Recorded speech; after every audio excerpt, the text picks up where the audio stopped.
Wait, yeah, can you get it back? Like that? Yeah. But you want it towards you, right? Yeah, but I want you to be able to get... I'm going to walk over here. Oh, okay, cool. Don't even worry about me. And it's good for you. I can move. I'm going to be the move because I got to move for the DJ part of the day.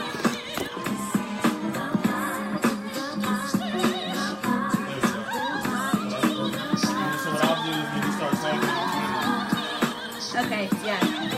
Okay, that works. My friend in Seattle told me to watch all of them. Nice. Yeah, all of the videos.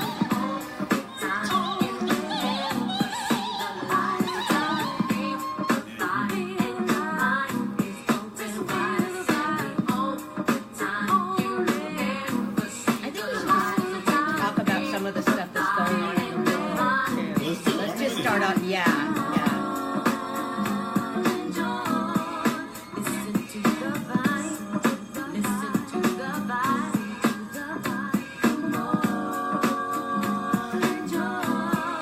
You got your mic on?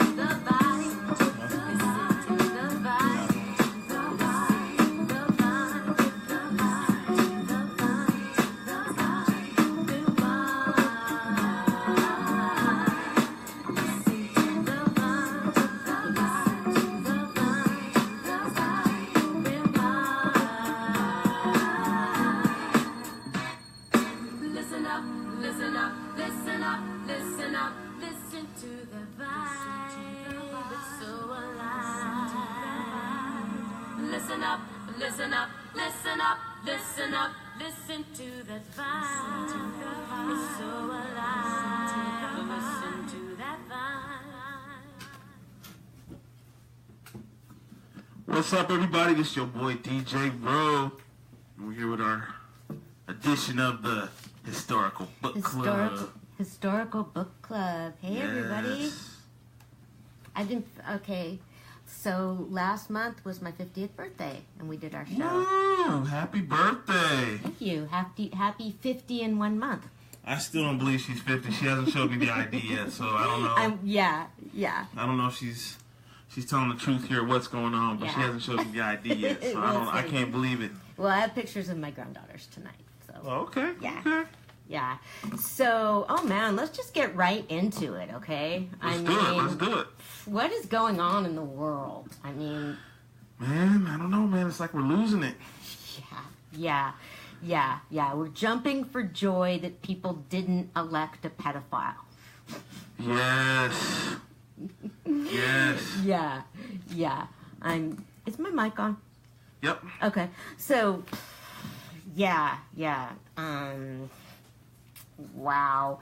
I just hope that, okay, we're reading about how the Democrats got out the vote in Alabama, which is great. And it's just like, okay, keep that going. Because people are sensible, okay? Right. They are. I believe that, which is one of the reasons I have some new friends, I don't think they're there, that are really involved in anti the BDS campaign to boycott the state of Israel. Yes. Oh. Yeah. Are you familiar with that? I heard about that. Yeah. Are you talking about over like the Jerusalem thing where they want to make Jerusalem the capital? Yeah, it's the same issue, but it's the same issue. The BDS is boycott, divestment, sanctions, and it means people. It's a cultural boycott, a cultural and artistic boycott. And okay, this will lead into Zimbabwe. I don't believe that such a thing should exist because this is like the perfect example. It's like telling us, okay, artists aren't supposed to go there. It's like telling us that we can't do our show, that we need to block it in the state of Israel. Okay? Right. It's the same thing. Like, no. With any artist, you do what you want and you express it where you want. And it's just, if I thought that it helped human rights, I would be for it, but it doesn't. I mean, all it does is deprive people of music because it's the direct connection, and that's what brings us together. But it's okay, yeah. And there's Jerusalem too, and I even see, great minds. I have a version of Jerusalem to play later tonight. But okay, so there's that. Boycott, divestment, sanctions, and it also means pressuring companies not to do business with the state of Israel. Wow. Yeah. Well, that's like stocks and shareholdings and all of that. I don't care about stuff about stuff like that. That's like a legitimate political thing to do. But I mean, yeah, it's not. Artists have gotten like slammed and bullied for playing in the state of Israel, and it's sort of like I don't think the Olympics should be boycotted. Mm-hmm. I think if people don't want to, don't watch it, don't go, don't do it. But anything that brings people together over arts or sports or anything, right? I'm for it. I'd go anywhere yeah, that's what. So do you feel that the world is getting a little too political, so to speak? No, because I think the world is political. I think everything's political, whether you think it is, whether people view it that way or not. But so, okay, well, the fact of like you said, over political views and political things like let's boycott businesses or let's boycott the Olympics because of this and that, Yeah, and then jumping right on into the other stuff going on about official, politicians stepping down and stuff. I'm sort of surprised by how many of my peers are disappointed about Al Franken. People I know. Are you? It's like, I don't care, okay?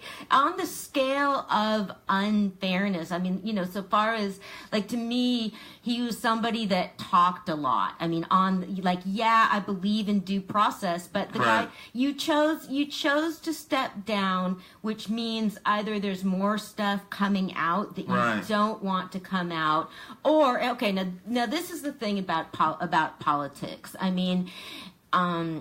It was... this is a power play amongst the politicians, and you lost. There's this thing in politics, sometimes, you fall on the horse, you throw yourself in front of the bus, and so that's what happened. No, I don't feel sorry for him. And I had a good discussion. There's Donna Brazil. Yes. Yeah. So I had a discussion with a friend about that, and you have the question with various people, what's ethical? How are you supposed to treat people? How are you supposed to act? But with politics, I just view it as if you lose, it's up to you to lose or win. And so now does that jump make sense from where we were before? Yeah, I get it. Like you said, you generally lose or win. Oh, okay. So with Franken, so the reason he stepped down would have been negotiations and all of that within the party, and so that's going to be about who he's screwed over, who likes him, who doesn't. You can always choose somebody to sacrifice. Sure, I think he was a fine sacrifice. You haven't made yourself useful enough. Right. And and then, but again, I talked about it with my father today. It's just, so far as views and everything, my dad is just the most right-on person I know. So do you and your father share similar views? Do you guys ever have? Oh yes, in my yeah, we do. I'm kind of a I'm my father's junior. We're very similar. Okay. And I think like him. And my dad has 8 kids, and I think I'm the one that's most like him. I know I am. So we were talking about Al Franken today. Yeah. My dad is because today he said what I have been saying almost since the beginning. Okay, so when it started, I said, I'm not sold on. I don't necessarily think speaking out changes anything. You know, you saw I've said that, and my dad brought up. Okay, like here are like powerful women in some respects speaking out, and my dad brought up today what I had brought up too. Okay, there's what about like women in hotel rooms? You know, it's just like you hope that some of like okay, if he's like assaulted these women with status, you know, there's just so many more, and that okay, it's like a scale of unfairness, and that's what I said to him about Al Franken. Like, okay, yes, he should have had due process, right, I suppose, but on the scale of unfairness, if you're somebody like a woman, a cleaning woman that was in proximity to Harvey Weinstein or something, that's more unfair. Right. So speaking of like Al Franken, and I'm gonna bring in like let's say Bill Cosby. Yeah, sure. What do you feel? Do you feel Bill Cosby is within that same realm? No, I mean I think that you know holding your hands over a woman's tits is not as different than drugging women and raping them. Right. So yeah, there was somebody that, I mean. You know, there was John Conyers that stepped down, and that's like he's accomplished a lot more than Franken, and so yeah, that's meaningful. But it sounded like those were serious assaults, and it's so no. I mean, I think that I think that other people there's much better sacrificial victims or whatever than Franken. You know, I mean, I don't think anybody pretty much should be tied to stuff that they did 25 years ago. Right. I mean, so what about in a case where they never really had to be judged for what they did 25 years ago? Oh well, it's sort of this. Like I think, well, some stuff's a lot more redeemable. I think over 25 years, a lot of like men mature, and so right. Yeah, I don't think that and then that's why I think there's more serious stuff that we don't yet know about. Because no, I don't think somebody should. I would if I didn't believe that people. If I didn't believe that people could learn, and I wouldn't care about anything. Like, yeah, I mean, I think Franken respects, women now and yeah, that sort of stuff can be taught. And so that is destructive about throwing people out too. But, you should demonstrate people learning, but,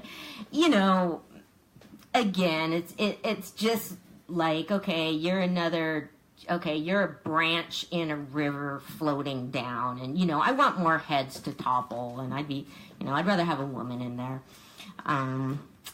So anyway, right, okay, right. Wait, so Franken, Cosby. Okay. Oh shoot. So I'm still trying to message back and forth with Samson McCormick. Yes, yeah. We got to get him on the show. I'm trying.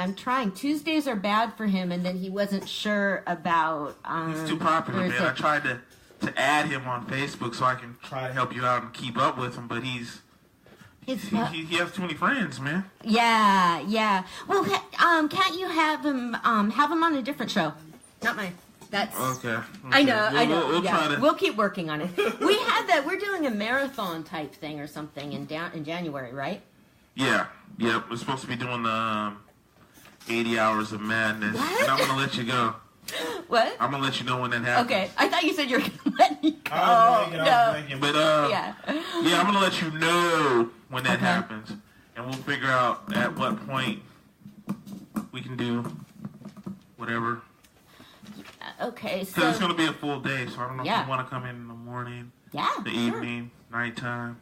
8 80 hours. Yeah, that's crazy. It's crazy. That'll be fun. I'll get good stuff ready for that. Okay, so we have the politics. Oh, yeah, and then okay, yay, no, wait, okay, yeah, we covered this. I don't know. I don't think there's that much else to say about jumping up and down that the pedophile was defeated. Yeah, it's kind of getting now. I mean, I'm just hoping that more people will become alienated because now, I mean, he's not conceding and he's blaming it on the gays. Oh, wow. Yeah. We all snuck over there to vote illegally. Wow. Yeah. It's the gay immigrants. Wow. The gay immigrant illegal voters. Wow. Oh, the game is on. Yeah, I'm kind of looking at it a little bit. Okay. Good. I hope It's almost over anyway. Okay. Yeah, good. I could Okay, so we did all of that going on in the U.S. Oh, and then we want to say rest in peace to the mayor of San Francisco. Yes, Ed Lee. Yes, Ed Lee. Rest in peace. Rest in peace. Yeah. That was out of nowhere too. That was crazy. Yeah, his father died from a heart attack. So, I don't know. So, do you have a lot of friends in San Francisco? A couple. My dad's from San Francisco. That's like his main spot. That's where he grew up at. So, but he was more on the who's the other one? The mayor, Willie Brown, I think it was. Willie Brown, yeah. He was more during that time. So yeah. I don't know how much he felt about Ed Lee. Oh no, I was just wondering about that because a lot of people I know have been pretty negative about him. So it turns in yeah, and I just feel like he got blamed for a lot of things that weren't his fault. Like, right. You know, the housing crisis. But that's what happens. Every time you take a position, you take what comes with the position. So yes, yeah. That's why. Yeah. That's why I'm not in elected office. I couldn't deal. That's why. Yeah, that's the messed up part. So you come into debt. It's your debt now. Yeah. Yeah. Yeah. I have so much respect for anyone that can get into politics, on their own. It's just, I've been around insiders and stuff a lot in politics, and it's such a huge chasm. People don't even get it. And so people that, the way just how thoroughly doors are opened and paths are smooth, and so people that can get into the system that weren't born in it really get a lot of respect from me.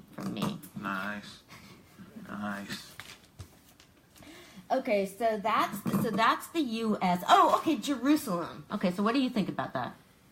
Well, I don't know much about it, but I do know with the Jerusalem, I know it's what the Palestinians, if I'm correct, let me know if I'm doing this right, that they're kind of upset that Jerusalem should be chosen as the capital. Is that? Yeah, because they don't, yes. Yeah, and because because there's disagreement. Both sides claim, the Israelis and the Palestinians claim Jerusalem, and it's disputed. And so most countries in the world just don't have their embassies in Jerusalem. Just to, talk about adding fuel to a fire. What is your thoughts on that? Do you think Jerusalem should be capital? I think that. It's that anything that makes people kill each other less is good, and that it's a symbolic thing. So I couldn't care I don't care in the least whether it's personally whether it's the capital or not. It's just a symbolic thing for people, and the president just should have left well enough alone, like all of his predecessors. But that's not what this president does, and I'm very sad about it. I just think it's significant to so many nations, and so it. I don't know. It's just politically, it's really stupid. It's against the rest of the world, but just on the scale of bombings and civilian lives, it's just going to cost a lot more of them, and it's really upsetting. And it's what was I've been going back and looking at some different. I don't know. I've been looking at some of this, and having to do with this state of Israel and that whole thing, and figuring out where we should. I don't even know where we would start with that, I guess. Anna, you are a brainstormer. That's what I used to do in school. You're a brainstormer. Oh yeah.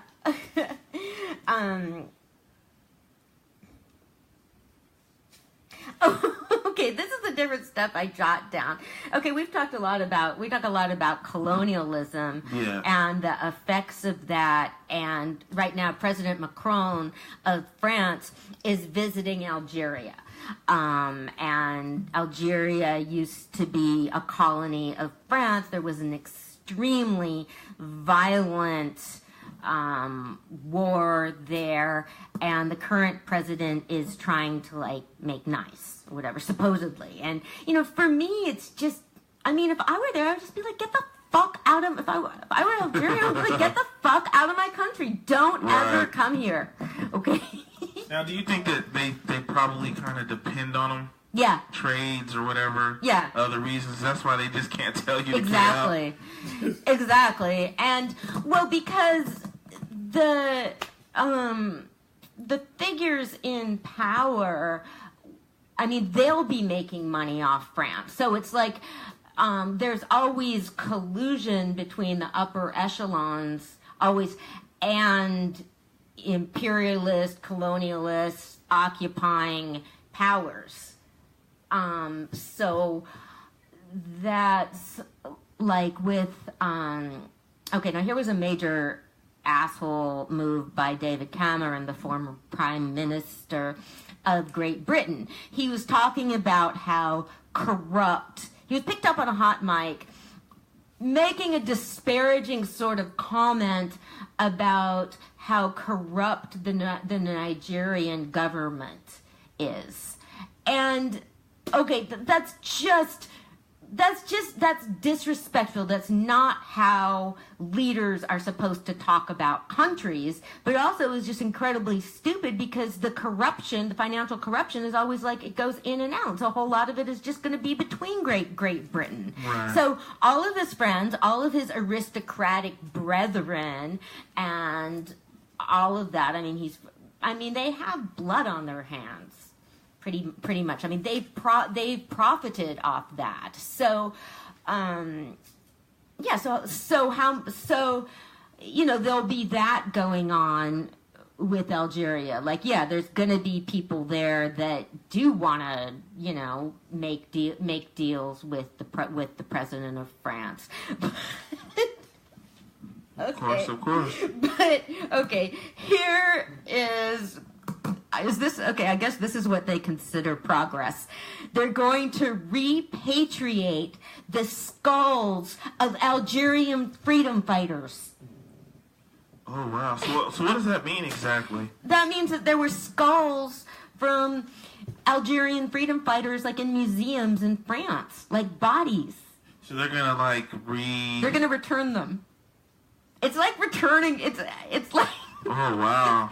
It's like returning mummies. It's sort of like returning mummies to Egypt, except Does that mean they're gonna rebury them, or are they gonna? I guess so. So yeah. they're gonna give them a burial. So right now they're in museums. I don't think they're in museum.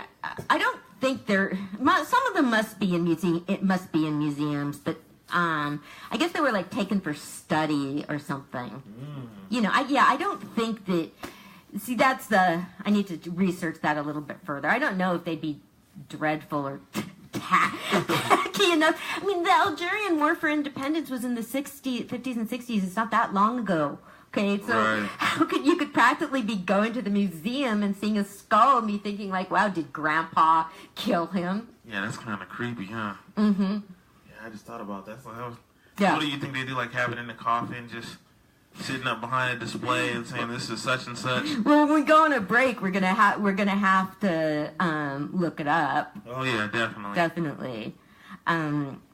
Because it would, like from where I'm from in the Pacific Northwest, with a lot of the museums, there's a level of awareness about returning Native American artifacts and stuff. Like, I can't remember, there's not bones and stuff like that. There's not, Yeah, it's usually down here. It's usually not bones. Yeah. It's usually, like you said, artifacts. Yeah. You know, books, material, and stuff like that. You never really see, like, and we have the head of Pocahontas or something weird like that. There's disagreement about that, too. Well, no, they did. When I was a kid, there was a mummy at the museum, and I just sort of assumed it was an Egyptian mummy, but then I went back to the museum, like, 40 years later, and asked about the mummies, and the girl behind the counter said that they weren't out there anymore because they were inappropriate. Right. And I'm like, what? It's like, they were Native American mummies. I didn't know that. I've never been to a museum that had mummies. Really? Like real mummies. I've seen the little displays where they try to make it look like somebody, but I've never just, hey, this is the real tomb of King Tut. Yeah. Yeah, I've never been to the tomb.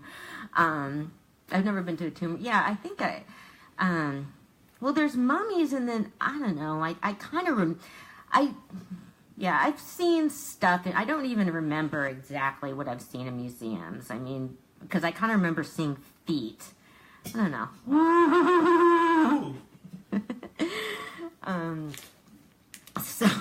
So anyway, good luck, France. Good luck, France and Algeria. Oh my. Get those skulls. And I wonder, why is it just skulls? What about the rest of their bodies? Yeah, I don't know. Yeah. Sometimes maybe it was, maybe it was disintegrated by now. Maybe they couldn't. Yeah. Or maybe it was... I mean, you can't have an arm and it looks like it's been eaten into, or... Yeah. I don't know. I guess they could have fabricated the arm a little bit. Feeling the chewed up areas. Well, there was a we talked about Congo. We talked about DR Congo, and a general in Congo was just prosecuted for rape, which is good. I mean, but so I'm thinking about Congo and news from Congo, and over the past several days, that's pretty much been the main news. So I'm not going to go into that right now. But we've talked about when the colonialist rulers or whatever from Belgium came over to Congo. Right. Okay, we talked about that, and Patrice Lumumba and all of that. And then 40 years later, and this is when you realize this stuff, it didn't even happen all that long ago. The Belgian royal family went to Congo to visit, and they visit Laurent Kabila, who was the ruler of DR Congo at the time, and who is he's dead, but he was wanted for war crimes. Right.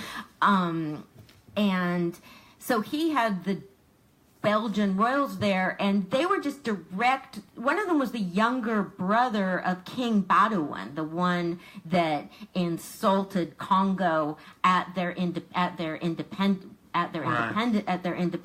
Day, and so they came to visit, and it was just like a celebration. But it was because Kabila was complicit with them. He gave the queen a huge diamond. And it's like, my God, I mean, these people, it's like your father-in-law and like grandfather-in-law pillaged this country. Right, man. Yeah, but it was a case, and, there's different examples of that. there's people that are on the top of an oppressed country, that there's people that are gonna like sell other people out. Right. And just so everybody knows, this is Anna, the host of the Historical Book Club, the historian. So just so you all know, she knows a lot because she's a historian. I just soak it in. I try to keep up with her, but I'm soaking it in. And so this is Anna. When you guys conversation, but man, you just come up with some stuff just out of nowhere. It's just like, man, like, a lot of people don't know all this is going on. Yeah. That's what I'm saying. A lot of people don't know, and it's like you'll come here and you'll tell me something. I'll be like, whoa, I would have never known that. We just down here we don't hear about stuff like that unless we search for it, of course. Yeah. Well, that's why I have so much fun, like sending you messages about this stuff. It's so great. Well, I just love that you're interested. Right. And she always is messaging me. And it's like, I know I'm start. I learn stuff about what's going on in Congo, Africa, France, and it's just awesome. I just stuff I didn't even know about. Now, tell me this: if someone wasn't on the internet, let's just say they weren't on Google or anything, how would they be able to find this information besides the internet? Libraries. Book. Well, most of what there's no news station that talks about. Sure, there is. Yeah. Well, that's where I get all this stuff. I listen to Al Jazeera. Okay, Al Jazeera News, and I listen. That's where I get a lot of information.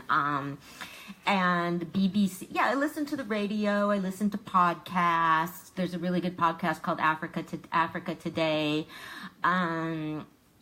Yeah, well, I listened, the BBC, Al Jazeera, and then, which people get so pissed at me about, Fox News, because I like to try and get everything. Yeah, you gotta get both sides, yeah. Exactly. That's how I feel, and I get slammed about that, even from people that I thought were smart. And I think it's like, all knowledge is good.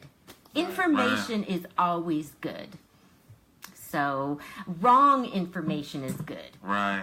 Because then you need to figure out why it's wrong and what's wrong and all of that. I don't know. It seems like nowadays joint opinion is right.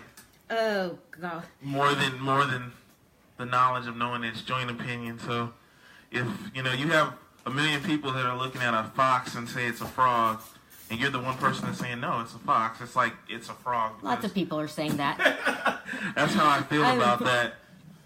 You can be right, but if a bunch of people don't believe it, it's just not right.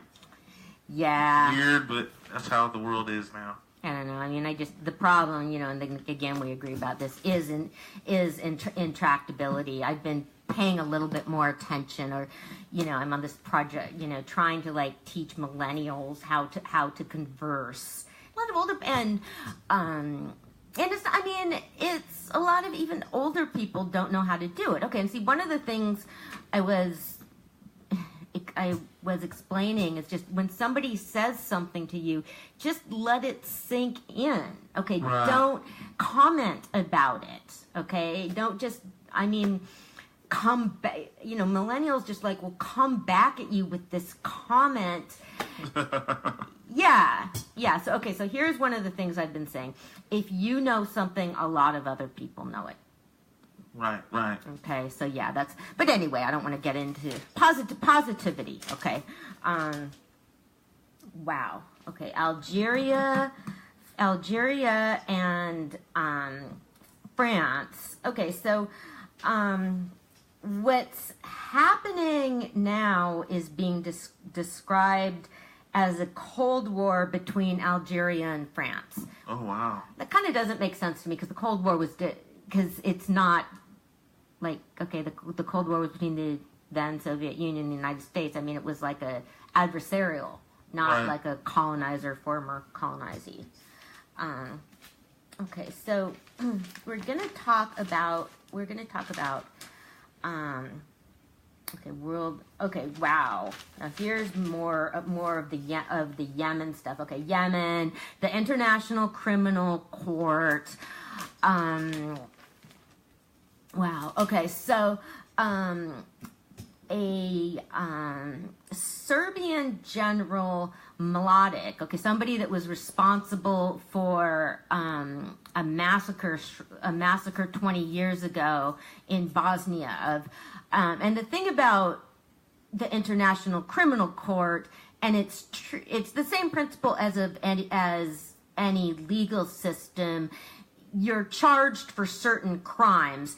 They don't charge you for everything that you've done. Right. It's like it's like with serial killers, except this is genocidal killers. Gotcha. So he was charged for ordering one massacre, and even though he could have done more, he did do more. Okay, but you need to be able to. You need to be able to get a conviction, and so this happens all the time. Well, in any criminal case, you don't. Like say if somebody's charged with, somebody can be charged with like 16 counts of something and then be convicted on some of them and not convicted on others. I'm just talking about like that's sort of how things work in our court system. Serial killers, like they don't I hate giving these specific. I hate talking.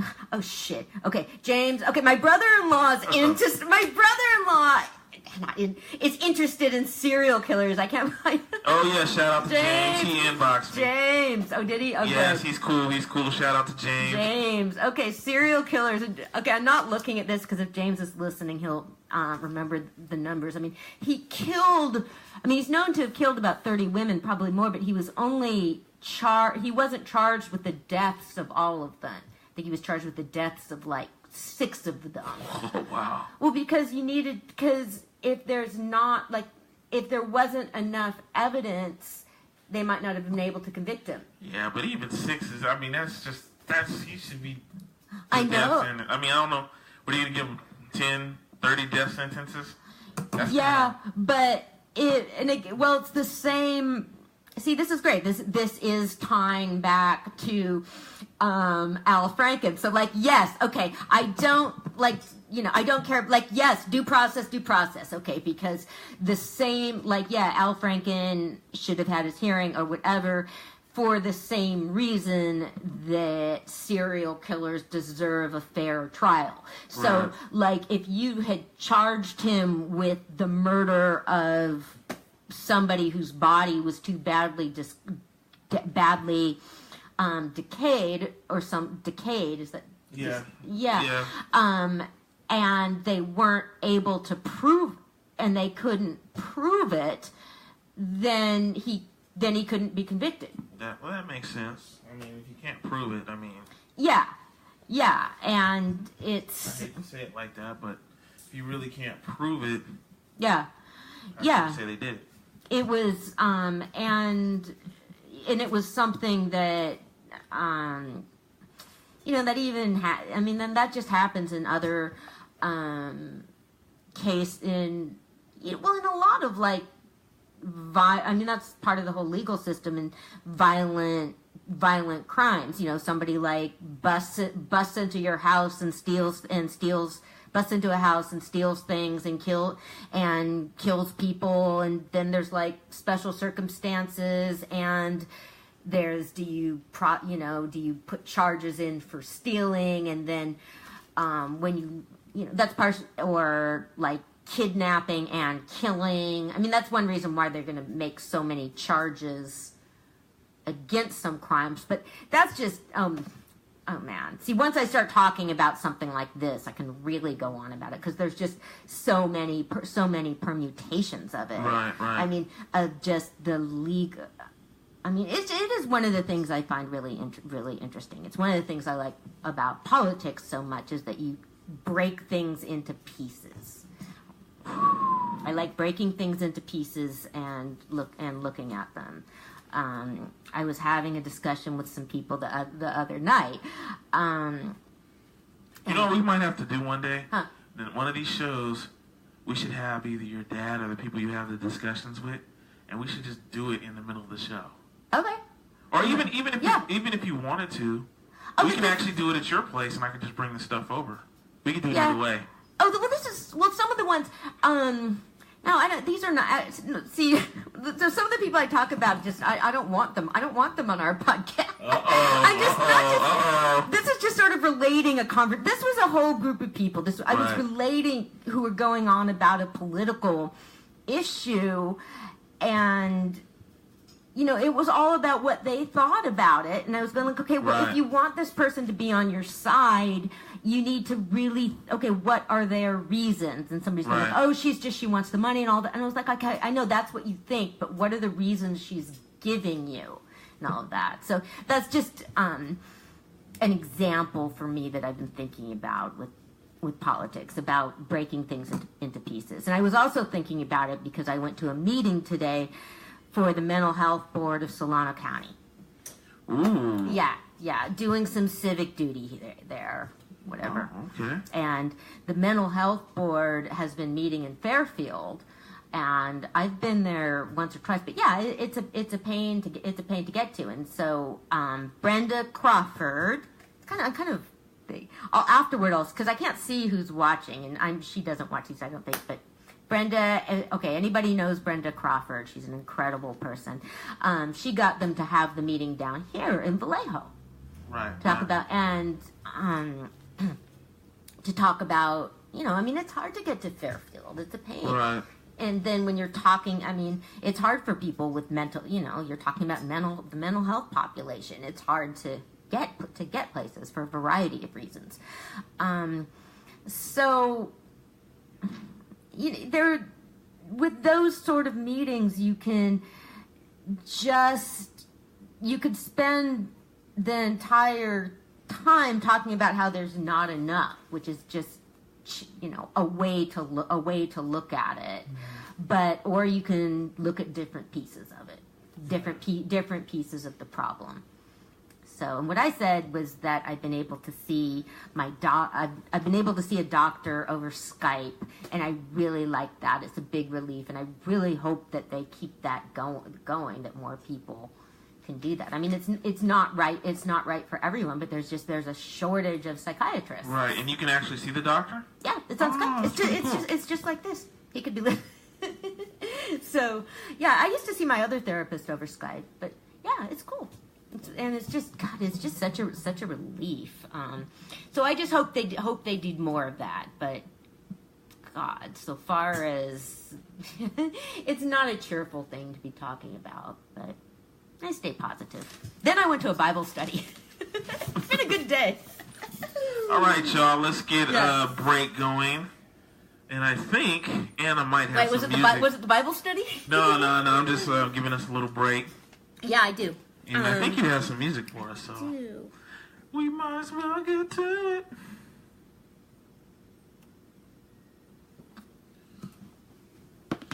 Okay, should I plug it into this? You should plug it, I think. Is that how you guys do yours? Well, now, wasn't that the... Yeah, because I don't know how those work, so...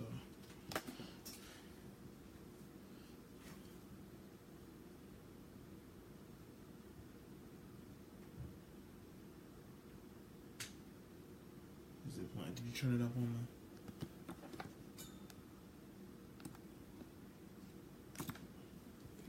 That's weird. I don't see it. Hold on.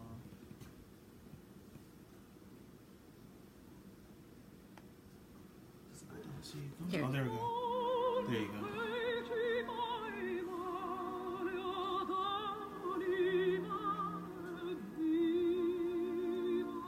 What time is it? Wow, we're done like an hour. That's what I said. That's why I'm like... Yeah.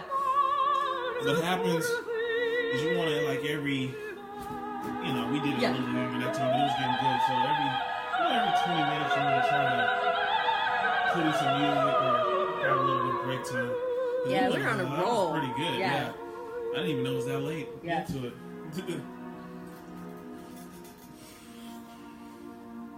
Cool. Okay, yeah. Because we can, I saved a couple opera pieces on here, so that'll be a good segue into it. Some of my favorite ones. You want some water? No, that's cool. All right. Oh, so just so you know, I got a new job. Congratulations. Thank you. So I work for the state now. Good what? I am doing inspections of kitchens and jail cells for prisons. Wow. The one in Vacaville. So, but if it's for this, I mean, just Vacaville with a job like that, would you go to a lot of different prisons? if they need help, Yeah. but my main prison Yeah. is the Vacaville. But like, let's just say San Quentin needs some stuff done. That's They can ask intense. me to go. That's intense. Well, I've been even with the job I was doing before. I was going to the prisons What was the anyway. job you had before? Like pest control. Oh, okay. But I was doing it I was going into the prisons and spraying them anyway. Yeah. And doing stuff. So it's, Yeah. now I'm just a state employee now. Well, congratulations. Thank you. That's why I was kind of like all over the place. I just started on Monday. Wow. Well, that's cool. Nice, benefits. and all Benefits, that. yes, Yeah. Yeah. Makes a big difference.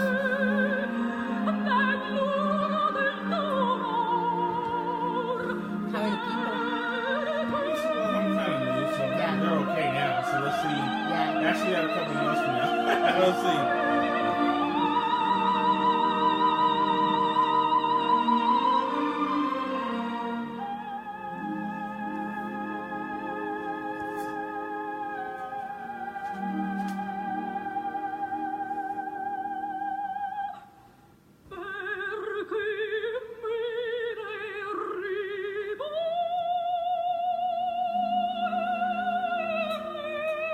You had people. I put your post in another group. Mm-hmm. In a group. This isn't even a political group. And someone jumped into it. And he told you happy birthday. That's And nice. look what he put. One word: politics is control. Yeah. Oh, cool.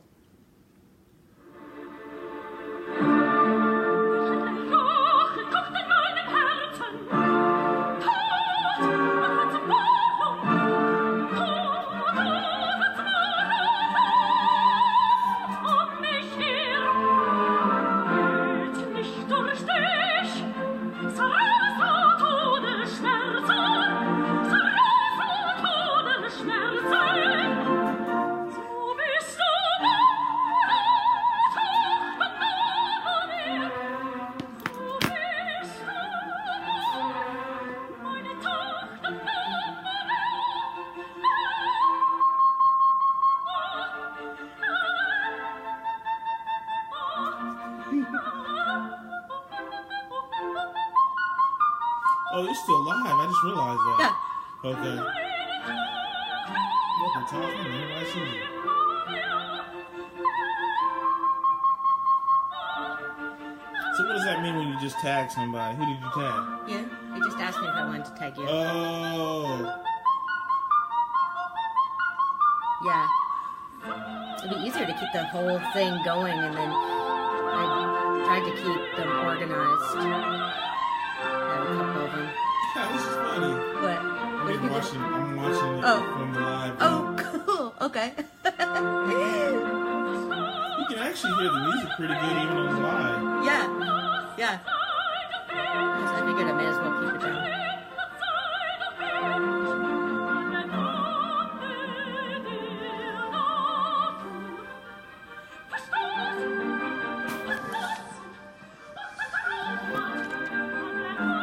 Let me get a picture of it. You can look any way you want to. There you go. Let's do something else. You want to sit or okay, whatever you look more laid back today without the dress. Yeah.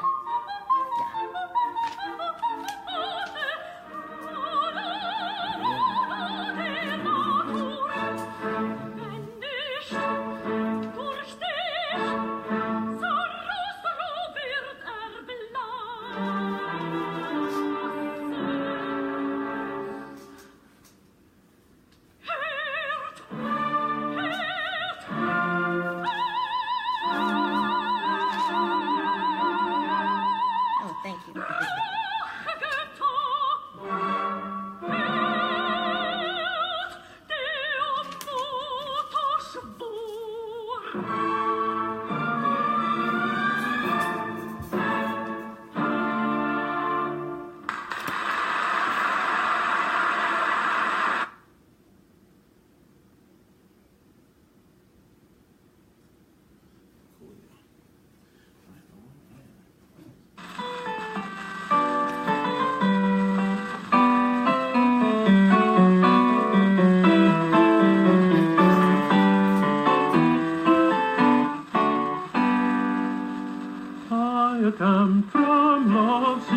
weakness to fly in vain.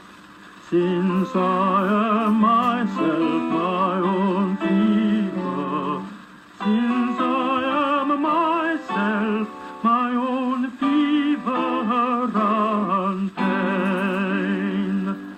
No more now, no more now, for God, if pride should we swell, thou canst not raise forces, thou canst not raise forces enough to rebel. I attempt from love's sickness to fly in vain, since I am myself my own fever, since I am myself my own fever and pain.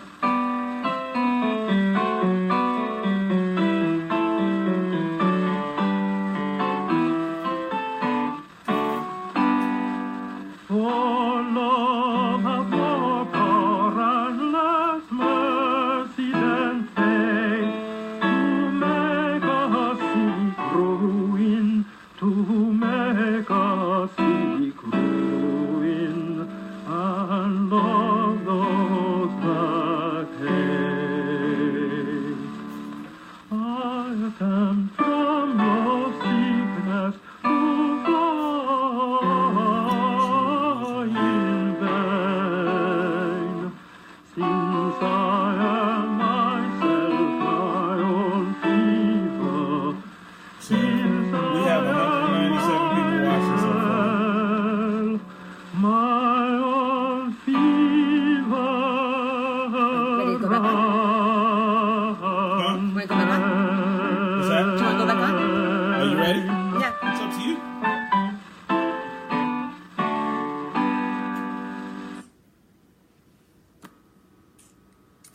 Hey everybody, we're back.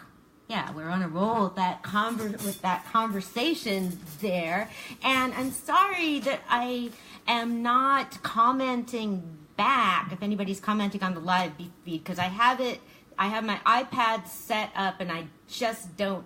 You see, I don't want to risk moving it, so I can't see it. So I'm gonna whether anybody's watching or commenting, because I love getting comments.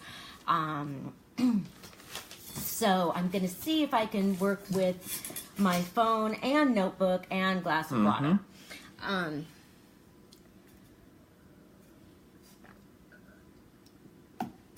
So what I was just playing, it was by Henry Purcell. It's a hymn. It's like from the 17th century, and it's from a recording by Bayard Rustin. Yes. Okay, so Bayard.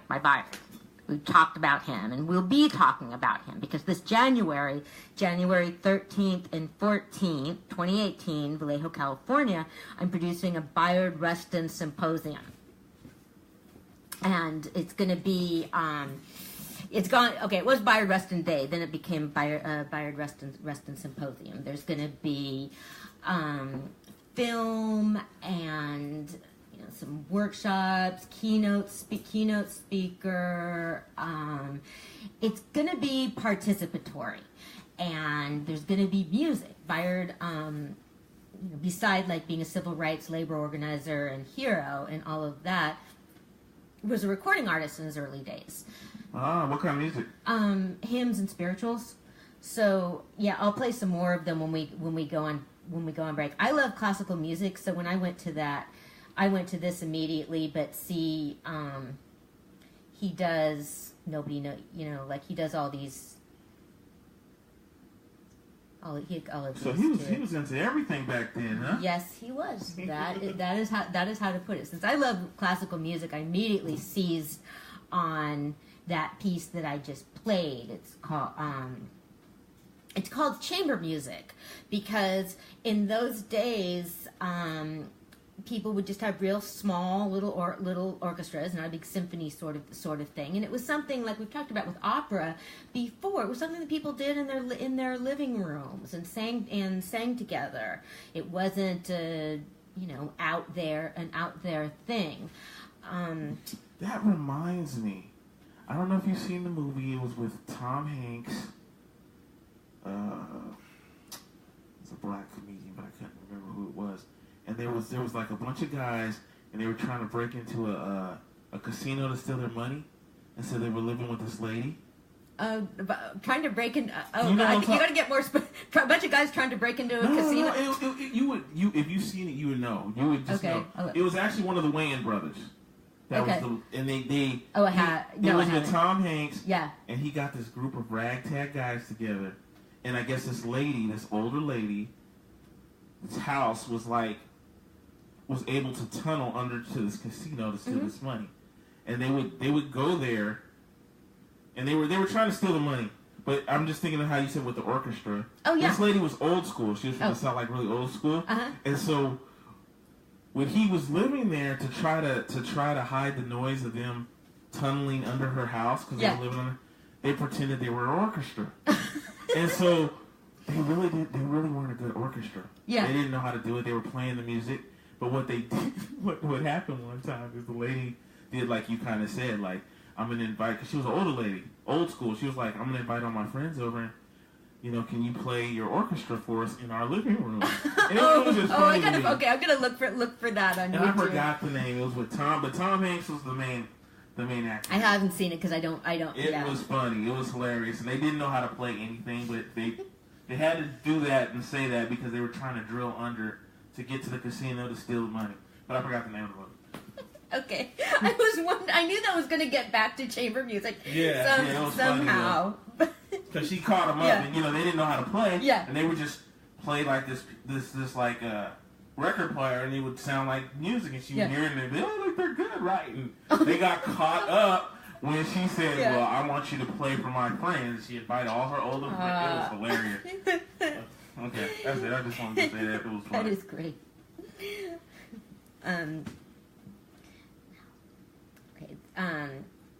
Okay, so chamber music. So Bayard Rustin, it's a hymn, and so Bayard Rustin recorded hymns and spirituals, and a lot of people are going to be more familiar with spirituals, and we can do some of these. Did he actually have like printed records? Yes. How did they do that back then if you were small? How were you able to get a record? Well, in a way, this was in the 30s. When was this? I'm just curious. I'm assuming, unless he was just at the time he made his music, this is when he was really famous. No, like, how would you be able to It was in his really early years. Well, in a way, I think it was easier because things were small. Oh, okay. It wasn't. He was. I think there would have been like more small record producers. Right, like back in the day, like when they had Motown and a little. It's even before that. It's like back in the 1930s. So there's probably was record shops all over the place. Yeah. Gotcha. Yeah. When did Yeah, it is. I don't know if he recorded in the 30s. Because there's only like 3 or 4 now. Like it's technically. Yeah. They have little offshoots, but it's technically you're like part of those 3 or 4 record companies.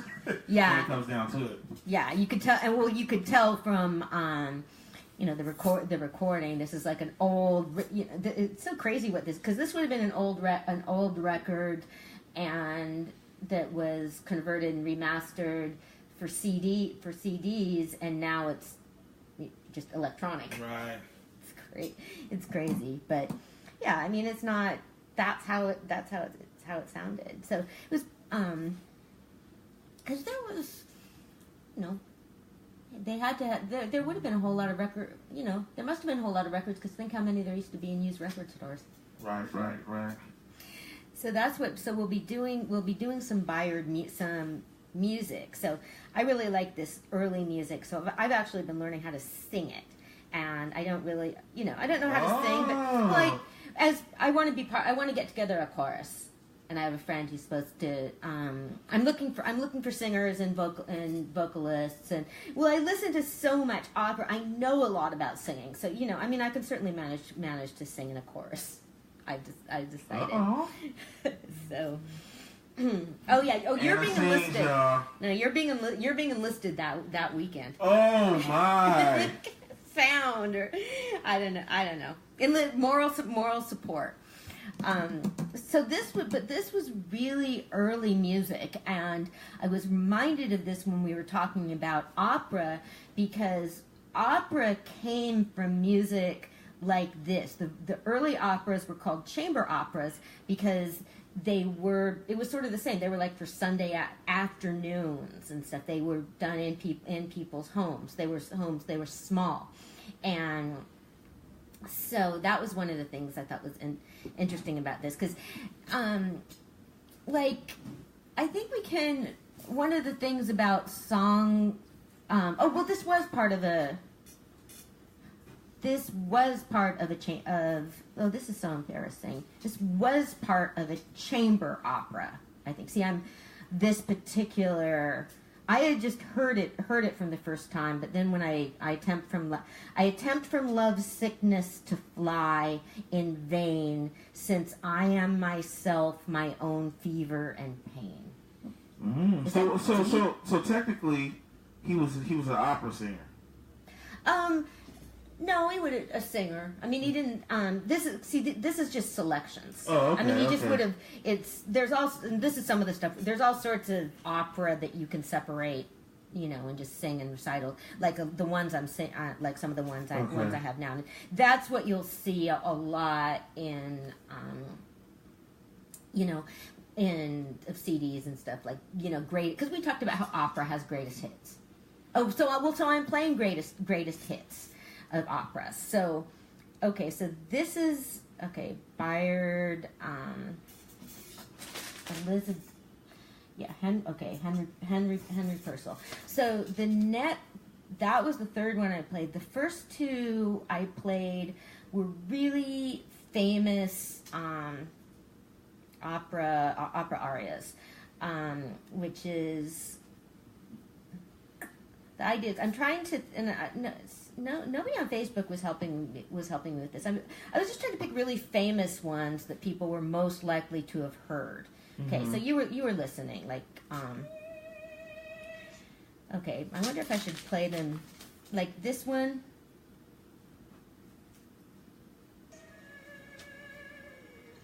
Okay, there was the one that started like that, and that's called I have lived for art. And so what she's saying, and maybe I'll check again with the comments, because this is the first time I've done this. I should probably do it separately, because since I played these two beautiful arias right near each other. So that one is called it's from Tosca by Puccini, and it's called Vici d'arte, which is I have lived for art. And what's happened was the main character is named Tosca, and her lover has been imprisoned, and the song, and it's called I Have Lived for Art, and she's talking about her life, and she's saying basically, I've done so much, I've loved so much, I've done so much good, why is this happening? And but this, I just feel like, I mean, in opera, okay, now you're supposed to be sort of my guinea pig on this. Were you paying attention to it? No, I'm listening. Okay. I'm just trying to get that across in the music that just, it's about the feeling and the emotion, and Right. What you want to do is just play it and see if people hear that. And so there was that one, and then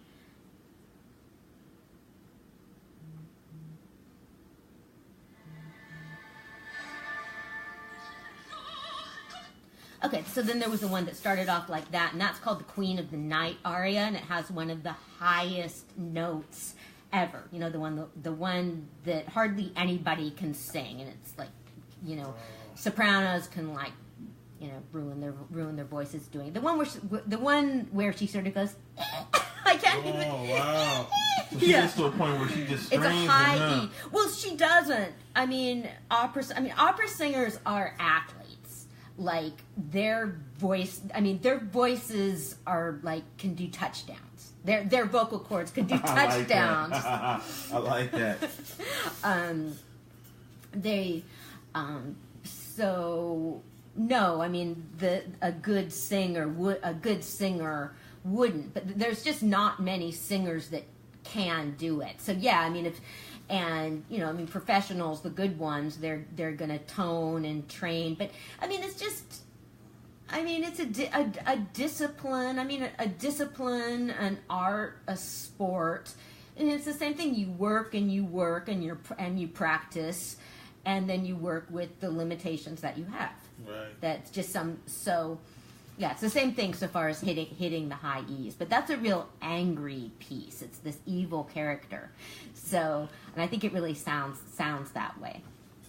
And just remember, Anna coined it. Opera singers can make touchdowns with their voice. Yeah. That is the best right there. I'm gonna remember that. Okay. I might make some kind of picture where they have an opera singer and put that on there, and that way we can post it up during one of the intermissions. Cool. Cool. Yeah. Well. I'm going to start getting it mixed up. So what was it? The Seahawks won?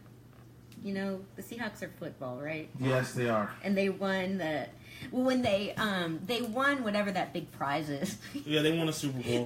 When they won the Super Bowl, there was a matinee performance of the opera, and for the encore, the chorus all came out with Seahawks jerseys. Ooh, touchdown. Yeah, and when you go to the opera on a game night, during intermission, they'll give you the scores and stuff. Oh, that's kind of cool. That's kind of cool. Yeah. So they said they're going to try to... I get it. That's kind of cool. But I know a lot of guys would be happy about that. Well, if they have to go to an opera and their game is going to... You know what I'm saying?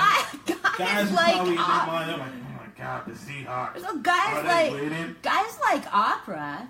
Lots of guys like opera. Oh I'm just going to be honest. Seahawks, you guys got like an array of fans. There's that's one of the biggest fan bases. So I'm just saying. You think? I know. Your stadium, I don't know if you know much about the Seahawks, but you guys are known for being like the loudest fans. So like when other teams play, it's hard for them to do their offense because they can't hear the quarterback hike the ball because you guys are so loud. You never heard that term, the 12th man? Yeah, I have, but I didn't know that's what it was talking about. That's what they mean. You guys are the 12th man. Okay. I'm just culture. Okay, because I was about to say culturally that seems sort of surprising to me because there's this whole sort of Norwegian reticence thing in Seattle where a lot of people aren't really demonstrative, and I was thinking that, but then I remembered Seattle. Okay, back to opera. Seattle is also known as the home of the mandatory standing ovation, and so with an opera, a standing ovation, theoretically it's only for something outstanding, but it's just pretty automatic with opera and theater for people to stand up, which I used to be sort of, condescending about. But then I started going to the opera in San Francisco. Mm-hmm. People are just slackers about it. Okay, because when you're applauding for a show. For me, I'm applauding the entire cast. I'm applauding the stage hands, everybody. There's so many people that go into making something happen, and San Francisco just has really lackluster applause. That's no fun. California overall is kind of like I said. I'm just equating it with football. There's just certain places that you seem to go to, they rally around their state or their city. Like Seattle is one of them. Well, that's sweet. I'm kind of Denver is another. I'm touched. I just sort of thought it was that way, I thought all cities were like that. Yeah, they all kind of do it, but I'm just saying. Like I said, Seattle, I'm just using them as an example. The 12th man, they're known for their fans being really loud and That's I what kept they're up known on for. that stuff more when I was working in a hospital in the after in like a day shift, on a day shift, because when you're working with patients, with guys, it's really nice. It's a really nice thing to sort of break the ice and help them feel more comfortable, like ask them how their team did. Right. Okay, wait. So that was from opera. Okay, so wait a minute. So what else did I have? Okay, so with opera, we came up with something last time. Okay, so we were talking about how they're telling a story, and I was talking about how, okay, they're not singing, they're speaking. Their songs are, they're speaking in song. I mean, there's sentences, there's conversation, but the two pieces I played just now are called arias, which, I mean, it means beautiful singing. It means sort of a song off by itself like that. Now, the songs you were playing, what were the meanings behind them songs? Were they love songs? Were they tragic? I'm gonna do. I think I need to play them again because playing the three of them together wasn't that great an idea. The first one, okay, they were both really sad. The first one was by the woman whose husband was in prison by an evil ruler who demands that she have sex from him in exchange from. How do you know all that from that? See, that's what I'm saying. Because I've seen the opera several times. Oh, so you've seen it. I've seen the opera several times. So do you think if you wouldn't have seen it, but you would have heard the music, would you know all that? Yeah, I would have recognized this piece because it's like the greatest hits of opera. Gotcha. It's like how there's and it's not this, and then some of the famous pieces and stuff. It's not like they're the sort of thing that kids do not learn. Don't do that so much with opera, but I was trying to think. I was watching somebody posted their 11-year-old daughter playing drums to the Who's "We Won't Get Fooled Again." Right. It was so cool because it made me appreciate the song so much more to hear how good it sounded with a kid, playing it. And so, so that's the case with some really famous pieces of classical music. I don't pick up on this stuff as much as I want to, as much as I think I should. But that's a super, super famous piece, and it's one of my favorites.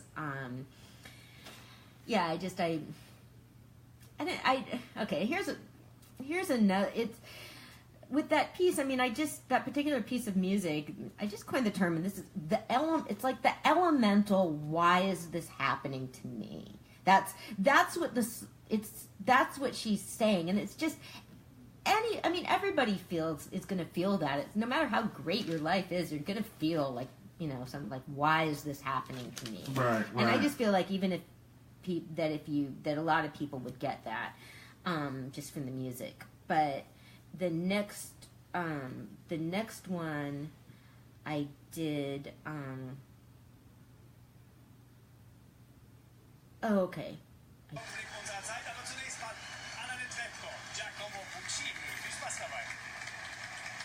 There it is.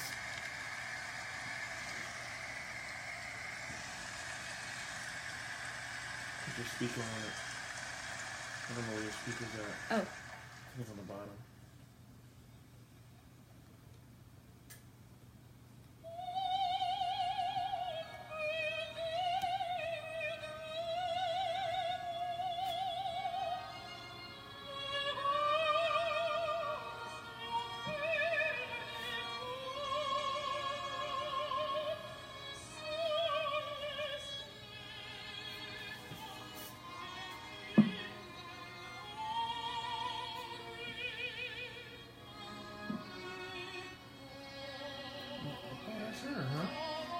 That's an opera singer. She's the one singing it though, Yeah. right? Oh, okay. Yeah. I don't know why, but I thought she was gonna be big. That's a stereotype.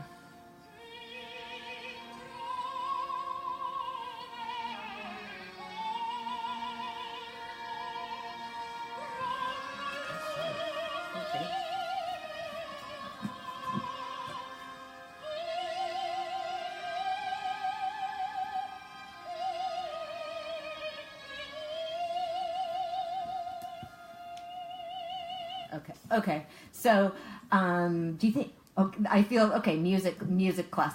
Is that happy or sad? From what it sounded like, Yeah. and I'm just guessing, I'm assuming she was happy. Really? Or like a love type song. Well, she was. I didn't see the sadness because I'm gonna be honest with you. I kind of went by how she was dressed too. She didn't look like she was dressed sad. She looked like. Oh, sure. Okay, cool. Well, because actually, this is a piece from an opera, but this is like the greatest hits sort of thing. She's not in an opera. She's just, you could take these greatest hits and sing them elsewhere and sing them. It's a recital. So yeah, you would be able to tell if it was this was just a nice recording. Like you in the because I could find one. Yeah, I could find it.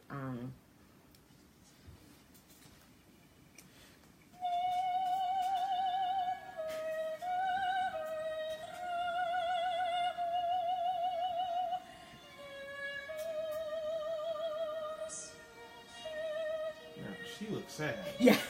Yeah. Like something's going on. Yeah. And that's the same song? Yeah. Oh, wow. Yeah. It's yeah, that makes I wouldn't have picked this actually, the first one. I just saved it quickly. I didn't realize that it was from a recital. Cuz yeah, that's completely different. This is, and we talked about it. We talked about this a little bit politically. Oh yeah, we were talking about the politicization and all of that in opera. Okay, this is from Madame Butterfly.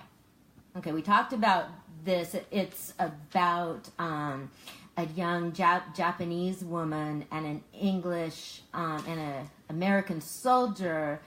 She falls in love with an American and has his baby. And he's left her, so there's a secret baby, and so in this song, she thinks he's gonna come back, and so this is a song where she's singing about that. She's singing like, one day, I'll look over the hills and dales and whatever and see the boat, and so yeah, you can see. I mean, it will make perfect sense how sad it was like that. So Wow. I mean, if you were in the, it's just. Madame Butterfly is one of the... I chose this because Madame Butterfly is what I consider like a good starter opera. And if you don't like it, opera's probably not for you. Gotcha. So Madame Butterfly is more like, let's just say, the commercial version. No, it's just... I mean, because... No, because we all, like... No, because we all. I mean, because it's wonderful. We all. I mean, I've been going to the opera. I started when I was a kid, and then I had these long gaps. So, I think I've seen it. I think I've only seen it like twice or 3 times. But, like, I mean, my dad's been going to the opera his entire life, and so I don't think he knows how. You know. He probably remembers how many times he's seen it, but and that's going to be me, because I'm like my dad. Like, and the one that I was playing before was from Tosca. I think I've seen that like 4 times. It's like going to hear your favorite band or something, your favorite songs. It's just, you just do that your entire life. And when I wouldn't be so interested. A band wouldn't be that interesting with me, because with the opera there's a whole lot of different choices of how different stagings and interpretations. Right. Okay, so this is her song singing like, oh, he's gonna come back to me, and then he comes back with his wife and takes their baby and goes back to the U.S. and she kills herself. Oh, wow. So, Seattle, again, there was a controversy when they did Madame Butterfly last time with people saying it's racist. And because of, people are saying it's a racist opera because it depicts a racist situation. A situation, like, yeah, she was exploited and abused, and sort of like, this is a story about it's this idea that there shouldn't be art made about terrible things. Well, I mean, a lot of music does that anyway. I mean, Exactly. You gotta have every I mean... Well, so that's what... So objecting to Madame Butter... There were people that were objecting to Madame Butterfly and saying that it was, like, offensive and racist because that's what it... I mean, it's depicting it. That's what it's depicting. And so the reason I was playing little pieces of music like this was because it's about the music. And so when you list, like, Butterfly... She's not a caricature or a stereotype at all. She's a real person, and that's what she's a character. And this is a story about individuals, but then because it's art and music, it's like universal and all of that. So. Yeah, so that kind of politicization that becomes censorship, and there's an issue with opera, opera being not diverse enough, and that which is very legitimate and important, and so it'll be an issue because this turns into an issue with people about whether Madame Butterfly will be sung by an Asian singer, and then. The same issue that takes place in Hollywood and everywhere in entertainment, and the problem, like. So do they have issues with that with opera? Like, oh yeah. So they try to keep it with the sector of people, so to speak. Like, most music does it. Like, let's just say, Madame Butterfly is from where's she from? Japan. She's from Japan. So, do they have an issue with it, like, when someone from, let's say, an English person sings it? Yeah. Okay. Yeah, they do, and, they have, there's an opera called Othello, and in the past, Othello has been played in blackface. Wow. Yeah. I didn't know that. Yeah. So,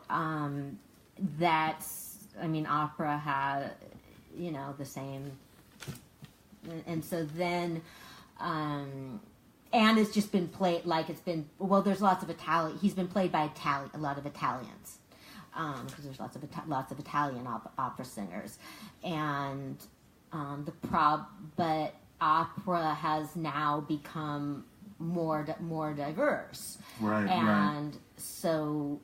Yeah, now there's plenty of black singers that they could cast as Othello. That's a good question. Is there any, famous black opera singers? Yeah. I just never thought about that. Oh, yeah. Until you just said that just now. Yeah. Lawrence Brown. Yeah, there are. And that has a lot to do with Seattle,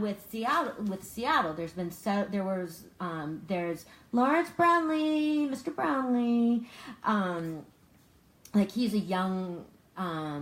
was a young African American singer that got, a lot of prominence through Seattle Opera.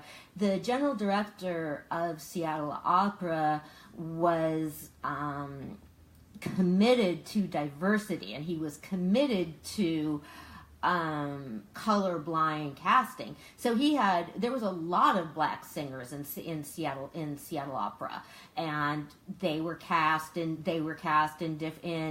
different roles, and including as family members and stuff like that, because he cast the right singers. So then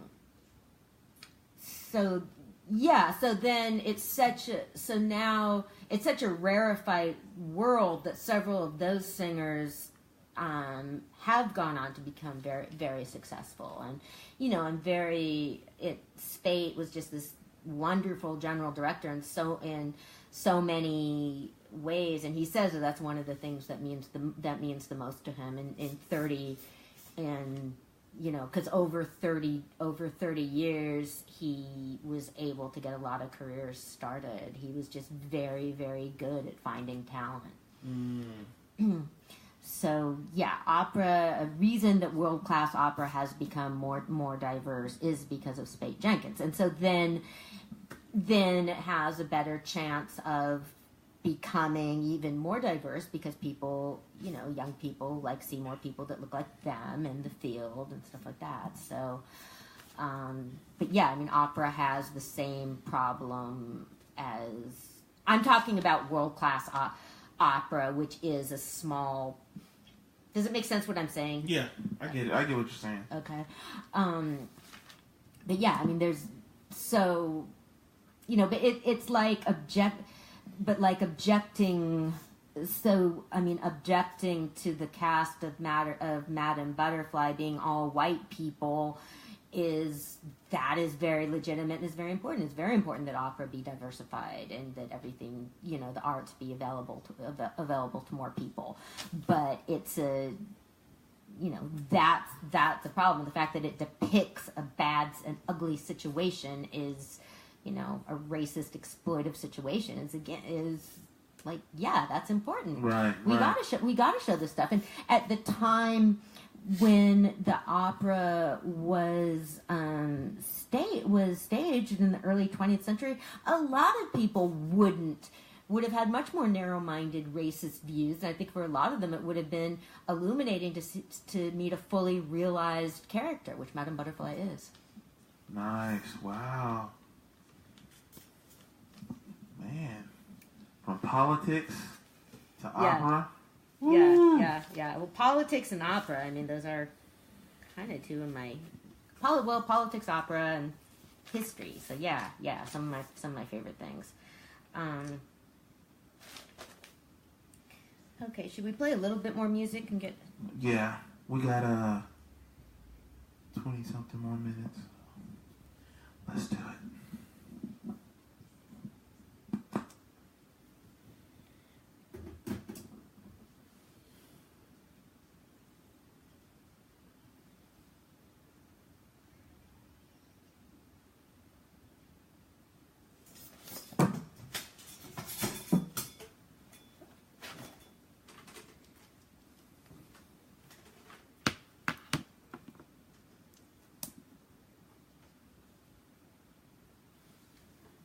Turn up the volume on your phone.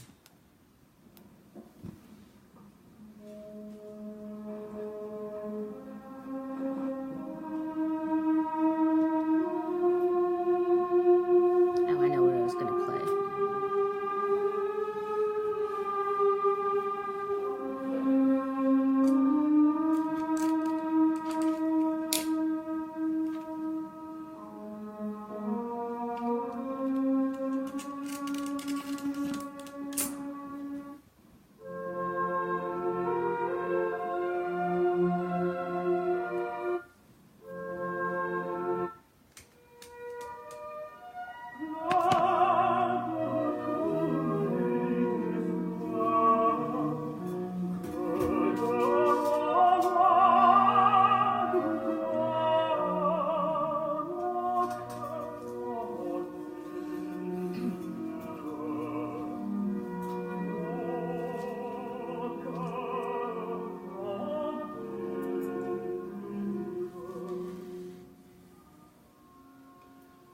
Okay, so we can get to Zimbabwe and Yemen.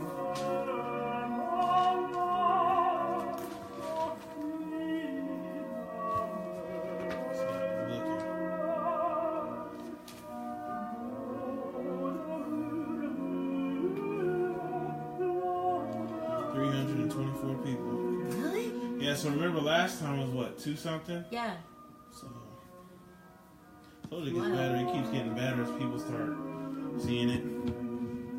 It's working a lot better now. At first it was kind of weird. They kept kicking me off. Oh, yeah.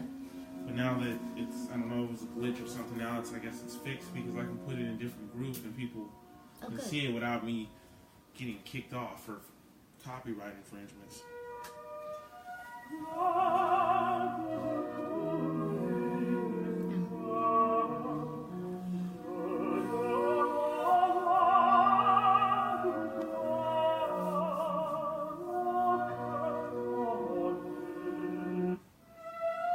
So does your dad watch it with you? Like, is he watching these too? He doesn't watch these. Oh, okay. Has he ever? Just to see what it looks like, or no? Often. Okay. I mean, he'd have to. He's not on Facebook that much, He's but not like, okay. He's like my yeah. parents. My parents don't even like Facebook. My dad's on it, but not like. Oh, okay. No, he's on My parents like, it. Yeah. I think he can't. I don't think he's like on it, like watching live stuff. But no, he knows I do this. I tell him about it. I tell him what we talk about.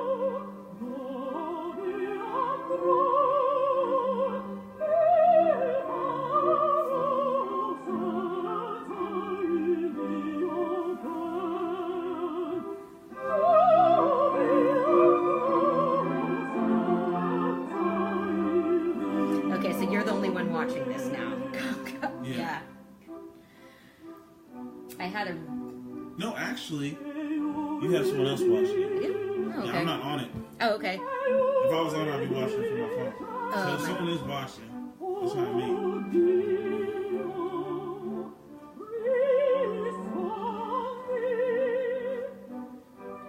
But see, a lot of times, what people do, well, I don't want to say it on here, I don't want to say it on here, it's going to sound crazy. I'll tell you at the end. Yeah.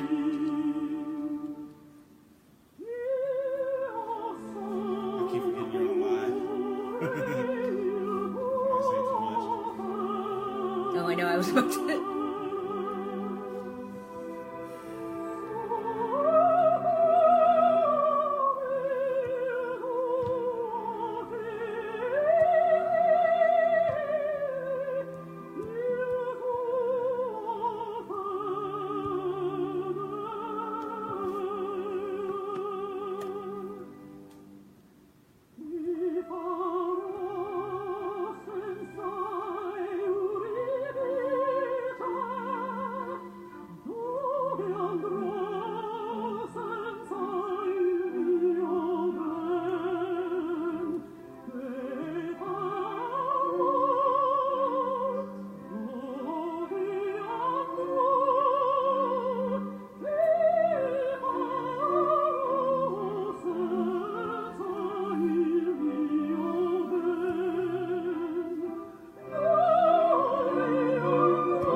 See, that sounds tragic right there. It is, yeah.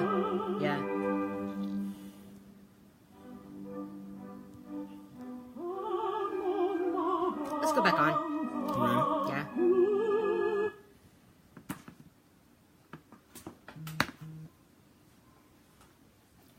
Okay, that was a quick break. Cousin Plum. Oh, I don't know who this is. Okay, so we were talking about Robert Mugabe. Okay, and I've talked about him before, and this was all. Robert Mugabe, former leader of. Former president and prime minister of Zimbabwe since 1980. Okay, and what I was saying was we were talking about the last time because he was stepping down. I was like saying, wow, be a great 50th birthday present for me for Robert Mugabe to step down.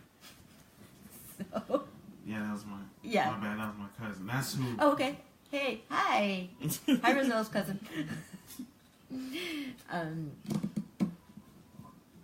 So, we've been talking about that over the past month. You and I have been, because so what I was saying at the time was right when we were talking about it last month. We weren't sure. The military was in charge, but it wasn't.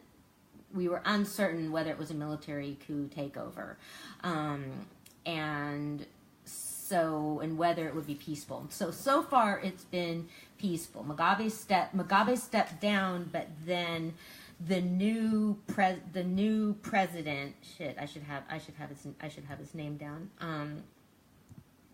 was basically a henchman of Mugabe, and his nickname is the Crocodile, and he's not that much better. But one of the, I mean, Mugabe is a complicated figure because he took control. Zimbabwe used to be Rhodesia. Zimbabwe used to be a colony of Great Britain, and so Mugabe fought independence and took over the country in 1980. But he turned out to be a pretty corrupt dictator, and there was a lot of human rights abuses, and people had. It's really sad. There were people that at the time had hope for him, including Bayard Rustin. Nice. Yeah, but that did not turn out so well. But so far, so shit. Now I'm calling him the crocodile. I should. You really don't like him. I didn't make it. No, I didn't make up the name. I don't remember his name. I just remember that his nickname is the Crocodile. Oh. No, I would be calling him by the correct name if I could remember. The Crocodile. It was just funny to look at your face and you were saying like you just. I know, and I've been watching some interviews with people in Zimbabwe, and just like.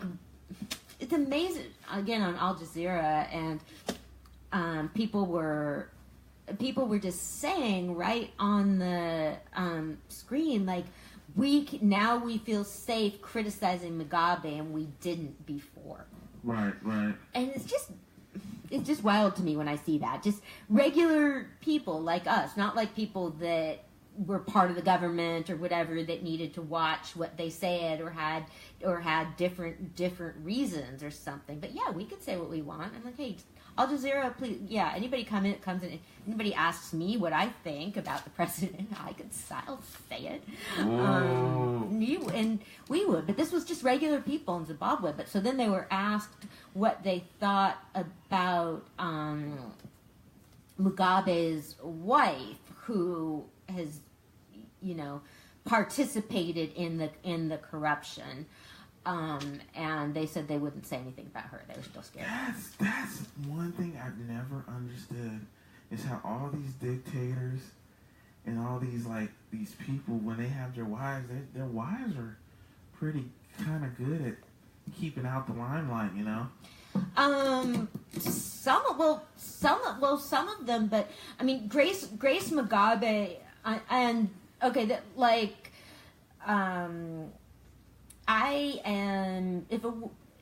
I judge people on themselves, by themselves, okay? Like, Melania Trump, as far as I'm concerned, hasn't done anything to hurt anybody, and, she's married to a horrible person, so I'll be kind about, I think people should be kind about her. But Grace Mugabe participated in unfair land seizures and ripped off the government, and so she's participated in crime. So yes, we can criticize her. Gotcha. Okay, so she's she's part of the problem. She is, but she's a lot younger than he is, and she's like 40 years younger than he is. Really? Yeah, like really. So wait, how old is he? He's old. He's 90. And so she's like 50? Yeah, and so she was. How did that happen? Well, the same way stuff like that happens. How long have they been married? Maybe 20 years or so. So that means he married her when she was about, what, 70? She was an adult. No, I mean, he wasn't... It's not like an adult. I'm just trying to think it out. So she was like, what, maybe 20, she was 20, 30, and he was 60. So he was old as... Yeah. Wow. Yeah, but he was Robert Mugabe. Yeah, you're right, So some of them just... He wanted her to be president after... He was trying to fix it so she would run for president so that's probably what after the thing him is. Yeah. That's how I sometimes think Melania Trump is, too. I think it's kind of more of... Well, but I'm waiting for him to go so I can just... No, she doesn't want to be president. She just wants to be left alone. Well, she's not necessarily president all the time, but... Grace Mugabe wanted to be president. Oh. She's complicit. Okay. I mean, they're so far. I wouldn't like so far, I mean, Mrs. Osama bin Laden doesn't deserve, so far as I know, never did anything to hurt anyone, you know.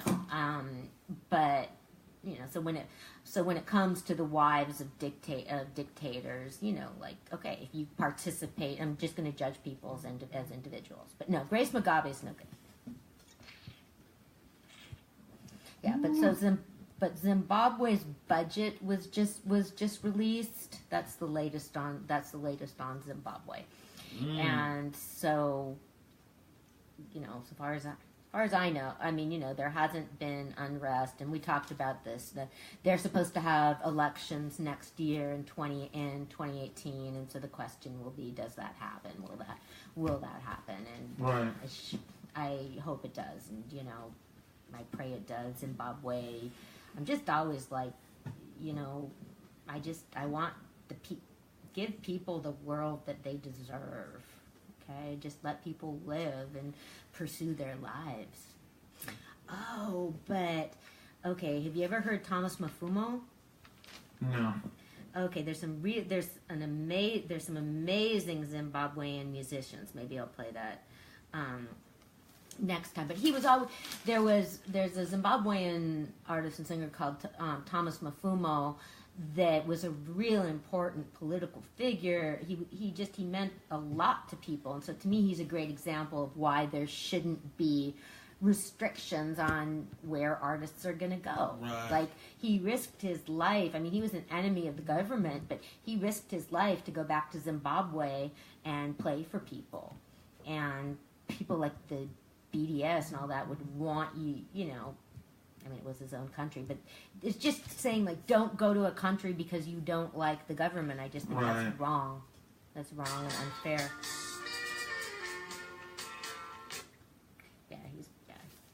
Music's really, really amazing.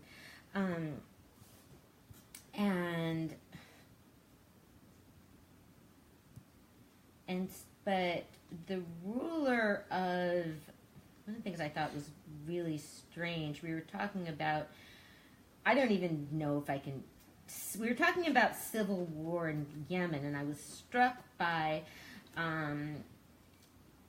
that Ali Abdullah Saleh, who was the president of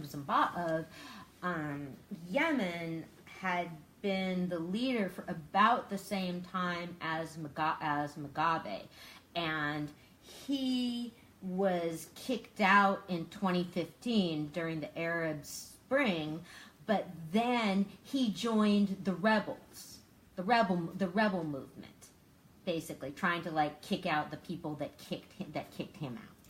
Right. And but then they killed him. So far as I'm concerned, he's just a loser. Ooh. Yeah. Big L. Yeah. So, but this is something, because, okay, this is the sort of thing, and I apologize, everybody. I'm still trying to figure this out. Like, this is the sort of thing I take notes on, but then I'm not really sure how to fit it into our context or anything. Okay, so history stuff, history stories. The Crown on Netflix. Yeah, I know. Well, now you know Netflix has a lot of shows, and I have Netflix. It does. Yeah, I don't think the Crown is. I don't think the Crown is your thing. My dad likes it. Is it kind of like? It's about Queen Elizabeth II. Oh, gotcha. Yeah, and so, yeah, it's good, but the second season hasn't been as good as the first. But so that's fun, and that's another one of the the questions, because in telling a historical story, and how much liberty do you take, and I mean, to me, it's a good show, it's a good story, it's not I don't take it as a piece of history, but I also think it's really important to be considerate of people that are alive when you make stories. Right, I do too. But when they do that, yeah, that's true. You should, yeah. Oh, okay. This is crazy. Okay, so Kevin Spacey.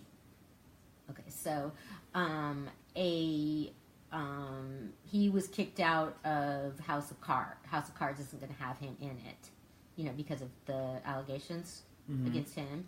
So he was in a film about this really sad story about John Paul Getty. Okay, there's John Paul Getty, the millionaire. And then his grandson, so he was like the oil baron. His grandson was kidnapped. His teenage grandson was kidnapped in 1973, and the kidnappers demanded a ransom, and Grandpa Getty refused to pay it because he said that if he did, then people would just start kidnapping all of his grandchildren. Oh, wow. Wow. Just like, whoa, how can, I mean, and so the kidnappers cut off John Paul Getty III's ear and mailed it to his family. That's crazy. That is really crazy. So eventually the grandpa did pay. He paid the ransom, but he wanted to be paid back. So anyway, he was being played in this film by Kevin Spacey. Wow. But then Kevin Spacey, was now in disgrace, and so they cut out all of his. The movie was already done, but they reshot all of his scenes with a different actor. Ooh. Yeah, an actor named Christopher Plummer, who's a lot older, because they aged Spacey.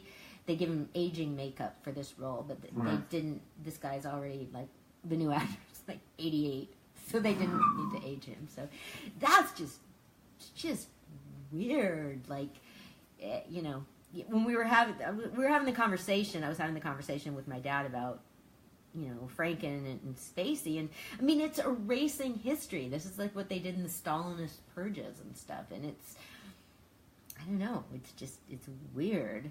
In one film, he was in a film about Gore Vidal that's been completed, a Netflix film, and it's not going to be shown at all. Oh. Yeah. We got 3 minutes left. Okay, so The Crown and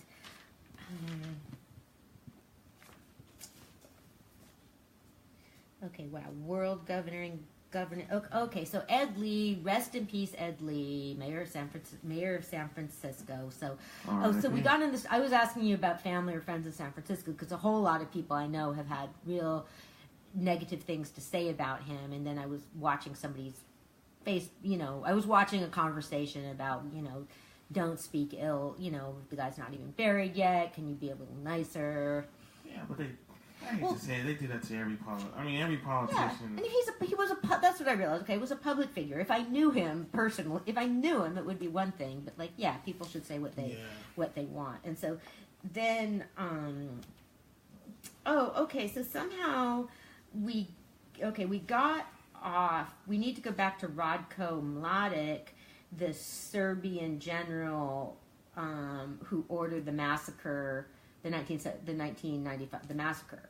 We were talking about how he just got charged for that, and he's done a whole lot of other stuff in order to make the charges stick the same way. The same way the serial killers aren't charged with all of the murders. So he ate poison in court. He was sentenced so that he wouldn't need to be basically he was sentenced, and then he ate poison right in court, so he would die right in court and not need to go to jail. Wow. Yeah. Wow. Well, he knew what he was doing, so. Yeah, but I just think, I don't believe in I think that just, I don't believe in capital punishment because I think for people like that being alive, being alive is their punishment. Lock them up, having to live with, because I believe in an afterworld. If there is an afterworld, they'll get theirs there. And if there isn't, then I still don't believe that we should kill people. So. Right. Yeah. So, anyway, when it comes, so I realize, when it comes down to somebody like Mladic, I'm just like, shit, fuck Ed Lee. At least he should be, people can be mean about him. Right. Yeah. Yeah, but rest, I am not going to be, I feel like he was blamed unfairly for a lot of things that weren't his fault, and I feel really bad for his family, because I think that would have been really, really hard on them. So yes, rest in peace, Mr. Lee. All right. Okay. Well, it's about that time. Is there any shout-outs you want to give, or anything you want to... Well, I have the Byron Reston Symposium next January 13th and 14th, Vallejo Naval and Historical Museum here in Vallejo. It will be films and workshops and music, hopefully. I'm working on, I'm tracking people down about music. But I'm very determined. You know that. Yes, she is, Anna. Yeah. Don't play. Yeah, yeah. Okay, everybody. Thank you for watching. All right, everybody. This is your boy, DJ Rowe, and you with Anna Bergman. This is the Historical Book Club. Thanks, and good night.